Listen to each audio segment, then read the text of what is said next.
How's it going, YouTube? This is your boy Parker from RPM Gaming.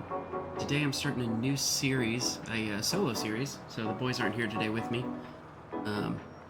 This series is basically a complete ultimate.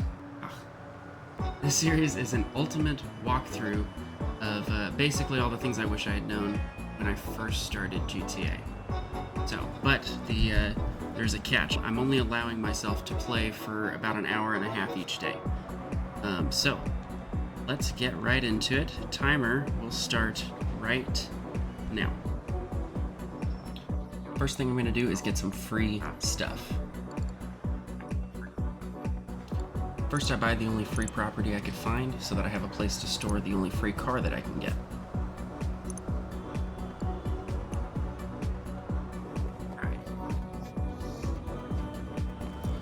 Next thing I do, while I'm waiting for my car to be delivered, I'm going to call a friend and borrow his car. After borrowing his car, I decided it was a good idea to go buy some weapons before starting my first mission. I quickly realized I couldn't afford anything he was selling them. I decided since Vincent was right around the corner, I'd go ahead and stop at him and start the Cluckenbell heist. After calling to have my car delivered, I drove over to the first location that Vincent was sending me to. Oh no! Well, after debating what to do, I decided to go into my select menu and purchase the ammo from there. All I could get was a pistol, and I got a couple bombs. Looks like we're going into this mission like James Bond would if the movies were directed by Michael Bay.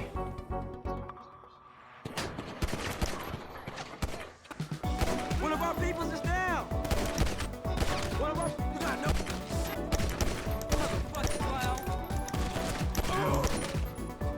After taking out some bad guys with the world's best aim, I headed inside. Once inside, I took out some more bad guys. With them out of the way, I was able to take care of all of my laundry.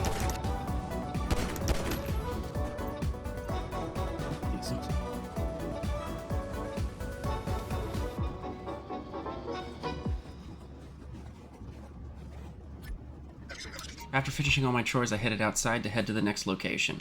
And, well, I was quickly taken care of, which seemed a little unfair. So after exacting my revenge, I picked up the bag and headed to the next location. Once arriving at the next location, I decided to continue doing exactly what I was doing with the best aim I could possibly muster.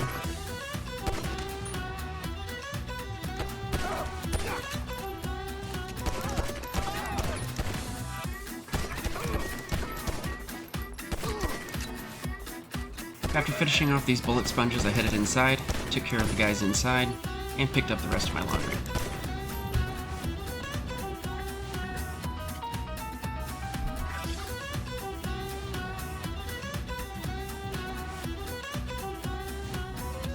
Once leaving, I was met by more friends outside. I took care of them, loaded up my laundry in my car, and drove to Vincent's drop-off.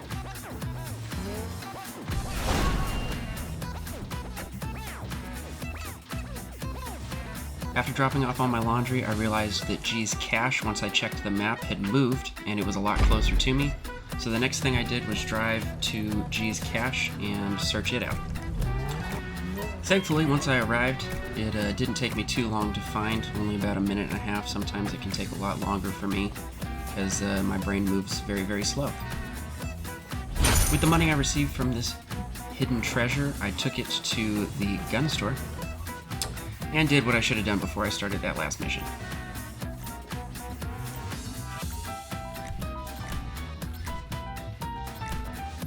Now that I was actually prepared for a mission, I decided to head up north and start the Ron Dax mission. In the spirit of GTA, I followed all the road rules and did some tricks along the way.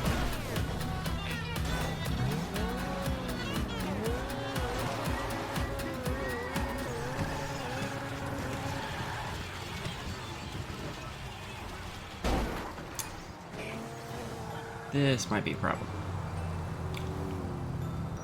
So after borrowing another friend's car, which might I say he had a very, very slow car, I made it up north to the Dax missions. After exiting my car in style, I started the mission and took out some of the lost bikers.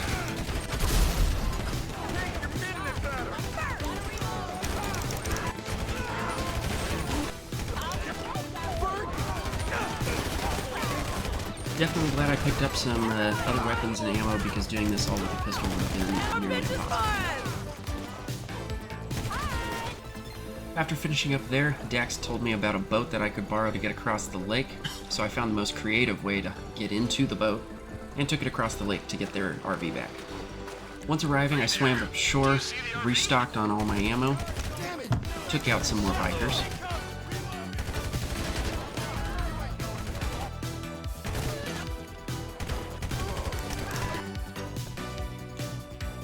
I acquired the stolen RV, and I decided to take it for a little joyride back across the lake to its rightful owner.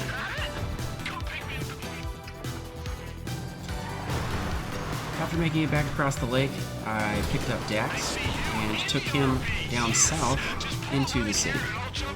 We made it all the way into the city, and then he asked me to go off-roading, which I did for him. After dropping him off, as soon as he called, I started the next mission, where he told me he was sending me to the docks to pick up some birthday supplies for myself, because he was so grateful I'd helped him get his RV back. So after acquiring an 18-wheeler, I picked up the trailer of supplies and was greeted by a bunch of old friends on my way out.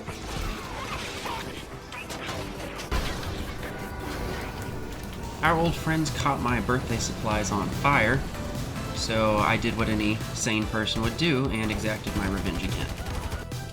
At their secret hideout, I was in the process of fighting all the people when got hit by a car, which didn't feel very, very good. I took out the guy that was trying to take me out, and after taking out some more birthday party poopers, they spoiled the rest of my birthday. After finishing off the rest of them and making it inside to their secret hideout, I found the information I needed. I found a duffel bag that was just empty and lying around, and loaded it up with some of their organic oregano. On my way out, I was met by more bikers that were trying to spoil my birthday party.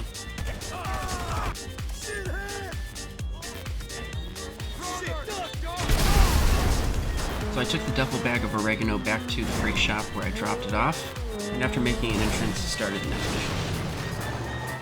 I hear you pulling up out there. Way to go, fresh meatus. The next mission kept me up past my bedtime and took me up north to the bikers' main hideout, where I had to take out their birthday party supplies.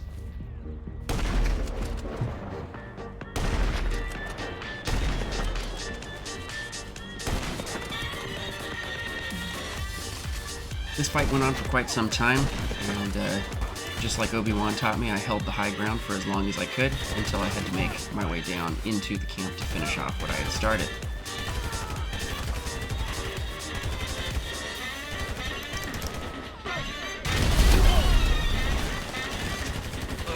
Once in the camp, I got a little dizzy and almost fell over, but I caught my balance, was able to regain my strength, and finish what I had started in good Michael Bay fashion.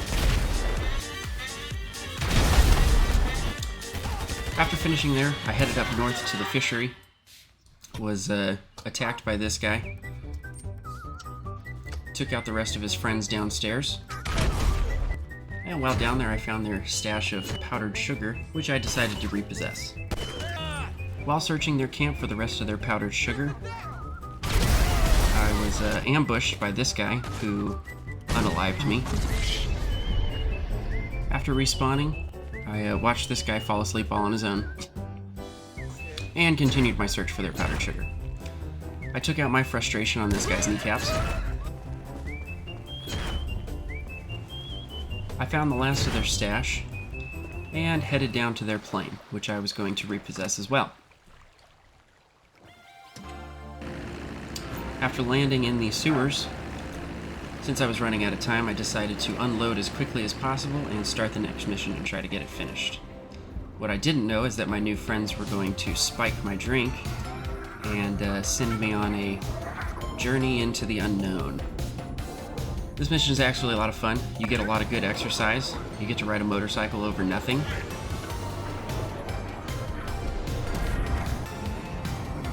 You get to drive a go-kart into a trippy tunnel. And then you get to do it with all your controls inverted, which the first couple times definitely was tricky to the brain, to say the least. Makes you feel like you're actually involved in what's going on.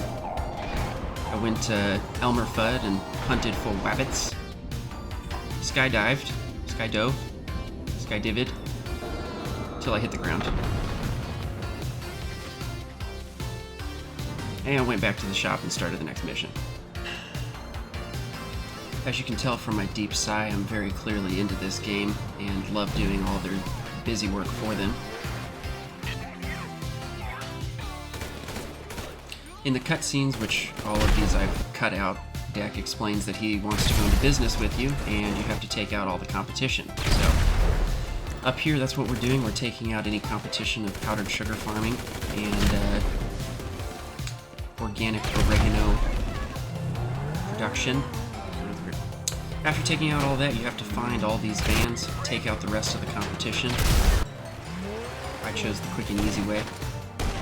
You go up to the altruist camp, which is basically a bunch of hippies up on a mountain. Took them out as quickly as possible because I knew I was running out of time.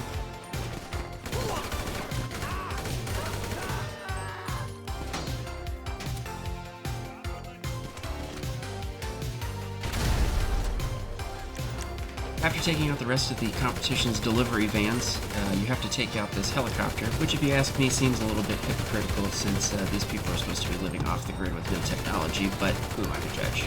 So as you can tell by the timer, after spending entirely too long trying to shoot the thing out of the sky, I decided to take a much quicker and easier approach. And thankfully I didn't lose my life in the process. The timer expired as I was finishing up this mission, so that's going to be it for this video. If you like this kind of content, leave a like, subscribe, and we will see you in the next one. Woohoo!